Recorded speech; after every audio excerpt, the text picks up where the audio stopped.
Hamburger Hill è un film diretto da John Irving nel 1987 con Dylan McDermott, Courtney B. Vance, Steven Weber, Tim Quill e Don Cheadle, giovani protagonisti di una storia tratta da un fatto realmente accaduto durante la guerra del Vietnam, la conquista tra il 10 e il 20 maggio del 1969 di una collina nella valle di A Shau, al confine tra il nord e il sud del paese, da parte della 101esima divisione aviotrasportata americana.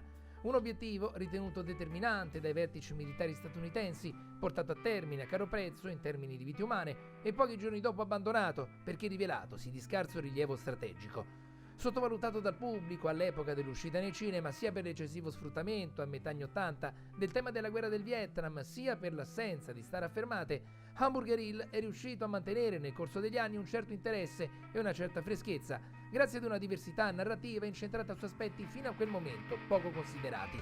Il film è infatti avvolto da un'aura di errore, dalla guerra del Vietnam al coinvolgimento americano, dagli ordini impartiti dai vertici militari al fuoco amico, dai rapporti dei soldati con i media americani a quelli con i propri familiari, fino agli equilibri all'interno del plotone. È tutto sbagliato, assurdo, senza senso, come i ripetuti e inconcludenti attacchi alla collina 937, un vero e proprio tritacarne, metafora dell'inutilità e dell'insensatezza della guerra. Intendiamoci, Hamburger Hill mantiene saldi molti cliché americani sulla guerra del Vietnam, dagli ufficiali incapaci e altezzosi alle inevitabili tensioni razziali fino alla diversa considerazione delle vittime, dato che in quella battaglia i soldati americani morti furono 72 contro i 630 dell'esercito nord-vietnamita.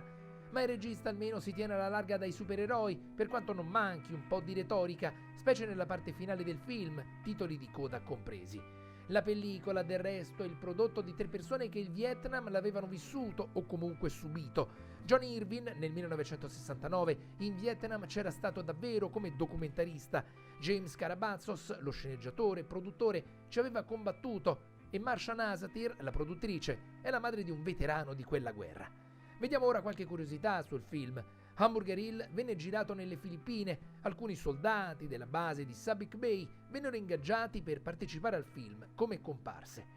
Se il film non ebbe particolarmente successo, si deve anche al fatto che uscì circa un mese dopo Full Metal Jacket di Stanley Kubrick, sul quale chiaramente si concentrarono critiche, polemiche e il pubblico. Il film venne però apprezzato dai veterani della guerra del Vietnam, specie per l'accuratezza dei combattimenti e delle scene più crude.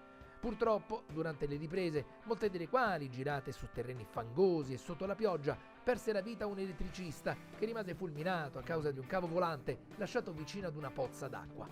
Hamburger Hill ha rappresentato la prima volta effettiva o in assoluto sul set per parecchi attori, da Tim Quill a Dylan McDermott, da Don Cheadle a Steven Weber, fino a Courtney B. Vance. I titoli di coda mostrano un celebre poema sulla guerra scritta dal capitano Michael Davis O'Donnell il 1 gennaio del 1970.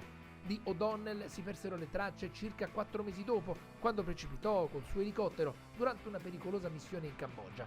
Venne dichiarato ufficialmente morto in azione solo 3 anni dopo la fine della guerra del Vietnam. In Italia il film uscì con il titolo di Hamburger Hill, collina 937. La cifra si riferisce al vertice della collina, situato a 937 metri, sul livello del mare. Nonostante un budget limitato, Hamburger Hill si difese bene al botteghino, incassando nell'estate del 1987 poco più di $13 milioni.